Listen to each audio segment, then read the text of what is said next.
What's going on, everyone? I wanted to make this video for a super long time, so I'm really excited to make it now.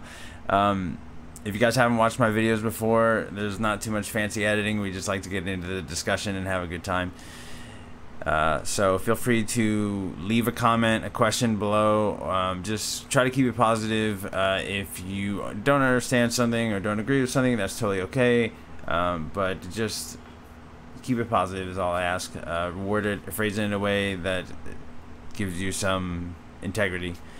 But anyways, I think everything should be kind of a little bit straightforward, and I think these are really concepts that you can grasp onto and really elevate your play. I think the most difficult aspect about what we're about to go over here is that if you are playing in a playlist that has the tracker on, these things still apply 100%, but they may feel a little bit more skewed or a little bit more difficult. Or for instance, in tracker, the gameplay is actually very slow if you're playing it intelligently. A lot of people just run around and they just look for the first person on their radar or their tracker, and they just run right at that person and they just go for the play, and that's not really how you want to be approaching a first-person shooter, and especially an arena style shooter, because there's a lot more that's actually going on here than just running around and looking for your next opponent. So we're going to talk a little bit about spawns and manipulating spawns and what it means to actually control the map, because those are all things that people do talk about a lot, but I think that there's a lot of elements that are quite overlooked. And so on the screen, I've gone ahead and taken one of the maps that I felt was a little bit easier to grasp this concept on, and then you can take this concept and directly apply it to every single Destiny map in the game. The reason why this works is because this is a part of the design goals built by Bungie when developing every single map. So yeah, and another thing that goes along with that is Bungie is very, very intelligent and creative about the way that they present these maps to you. So it may be difficult on first glance, but I think once you start to hear what I'm talking about and understand why these things work, you'll be able to slightly identify some of the elements that we're talking about, and then be able to see the larger picture of, wow, all these maps are actually the same. So first thing we did on here was I just opened it up in Paint, and I went ahead and I just placed where A flag's roughly around this area, B is here, and C is here. And these are some of the things that we're going to be talking about. The first thing that I want to just put out there is that A flag on every single map is the strongest flag based on spacing, angles, and positioning. With that, you want to control B, and you can suffocate C. So the goal of the game is really to force your enemy team to spawn in the C section of the map. Now, you may not always be playing control, so you're like, Fizz, why does this matter? It's because it's about map structure. And the idea here is to force them to spawn in this area, because this is all tight corners. You're forcing them to move through areas that, you know, one player can lock down multiple sight lines here and really control a lot of space, especially if you have another player here. These are a lot of elements that we can start to dig into a little bit more, but just know that that is the overall goal for what you should be trying to do as a cohesive unit while you're playing Destiny. That's the basics.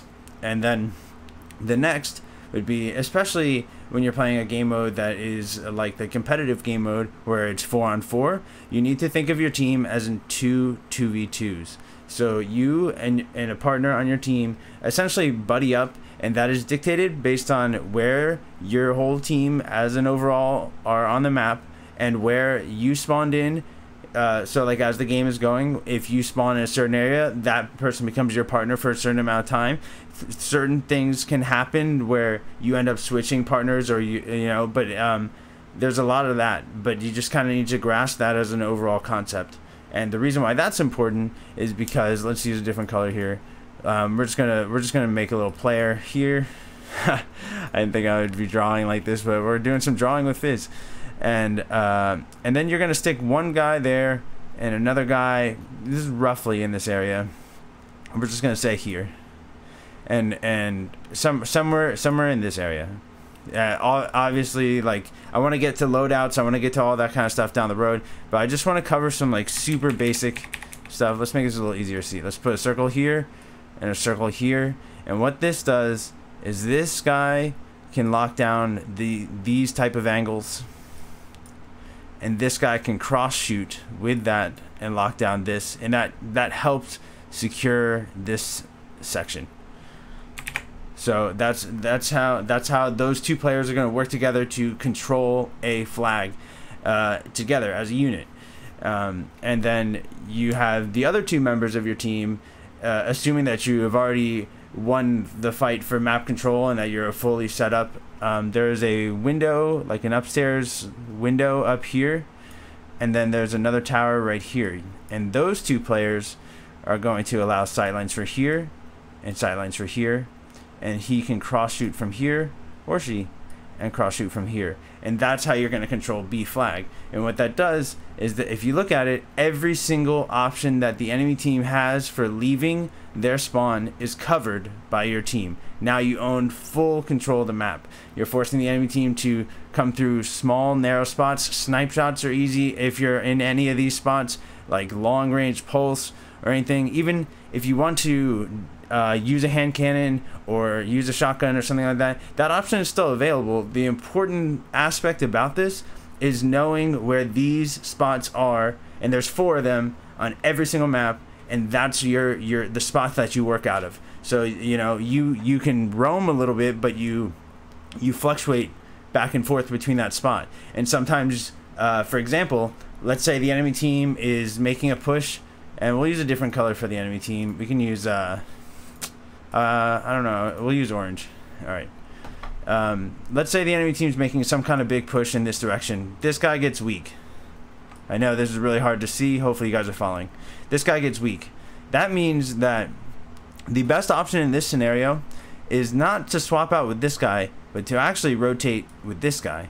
So what happens is he becomes weak. If he can get away, like through the backside here and do one of these, stay alive, he doesn't even have to transfer all the way, but this player is going to cover angles from over here and slide over. And there's a lot of like rotations and networking that you can do within your team to really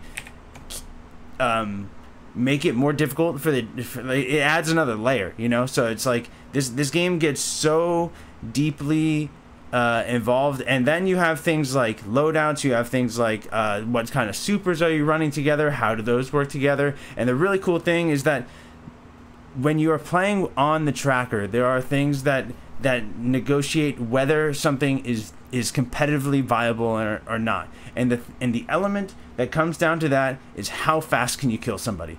And that is far from the truth of what a no tracker environment is. You have so much freedom and creativity to really run a certain class or weapon that you like to run. And it doesn't come down to instantaneous kill time. And the reason why you have that feeling on the tracker is because you're playing this mind game on the left-hand corner of your screen of, okay, there's a player, he's on my radar, he's on my tracker, we're going to try to get close to him, and he sees you and you see him, and you're kind of just doing this thing, and then all of a sudden you get, boom, you see each other for like 0.2 of a second, and that's the only time that you have time to kill. And other than that, why would he let you get close to him, and why, vice versa? So it creates this thing that distorts this natural synergy that is created on every single map. Normally I don't just upload first takes of videos, but I really want to put this out there and see what is the first take that everyone thought of this kind of thing, and then I'd like to dive deeper into it. But there's a tweet. I've played 20 hours of the new patch. I love it. I think the sandbox is absolutely amazing. I am so excited, and I get on, and there's no way for me to play Inferno, and I'm just so frustrated because they've done such a great job with the game, and I just want to play this, and I want to help other people like play at this level and just really take Destiny to what it's meant to be. And when I say meant to be, I don't mean that everyone has to play this game. Like if you like playing on the tracker, play on the tracker. That's fine, but like at least give me some space, give me Inferno and private matches. I'll stream and we'll get as many people in and we'll just go play against each other and have a great time. And that's, you know, give me something. But anyways, this thing took off like wildfire. My mentions have been going nuts, and I just felt that I needed to at least put this video together to give some type of standpoint of how you can actually structure this, because people, their first thought is they've played Inferno before, and it's just a mess of people running around in circles, and what ends up happening is, like, in Tracker most of the time people are just running around in this area and just like chasing each other, and that's not really what the game is. That's not how you play it efficiently, you know. So just know this: there are 4 places on every single map that create this type of structural setup that you want to work out of. And if you are on, if you're playing 6v6, there's a little bit of changes there, and I can go into that in another video. But just, if you're a player, just know that, okay, which one of those 4 places should I be setting up on? There's 2 on A, 2 on B, and they cover each other, and they really help. And you'll know when you hit that spot, you're like, oh yeah, no, I like these angles. I feel comfortable in this spot. And I don't know. I have so much to talk about, and I just want to get this video out there and at least see what some reactions are, and see if this helps introduce some things to people that were really wondering how in the world is this going to even work. One last thing that I'll leave you guys with is let's see, I think this is it. Yeah, we'll just say this really quick. This is a structural breakdown of how every single map goes. If you flip it, then you could apply it to exactly what we were doing right here, because you have you can't see my mouse, but you can see A, B, and C. And then here it's A, B, and C.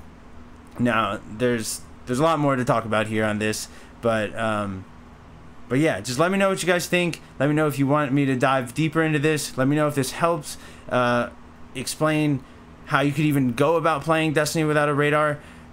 Believe me, you don't need it. It's crippling. It's really forcing certain things to become a meta, and it's bottlenecking all of this great sandbox activity they have done, and it's limited down to like just a few options. And this game is so much more dynamic than I think a lot of you guys even are prepared for. But I want you to be able to experience it and to be able to enjoy it, because I know that you're gonna love it, and I know that as a Destiny fan myself, I know that it's really what I think you guys want, but you just don't know it's there. And I want to help bring that out in people, and I want to help others experience that, and I want to help people that have questions and that are interested in this kind of thing. And I'm afraid some people aren't ready for this step, and that's okay too. But I just really want to see what you guys have to think or have to say. So let me know. I rushed this video out. I've never done a video in, like, literally, I tweeted somebody, I was like, I'm gonna make a video. I made a video, I'm posting it. Here it is. Let me know.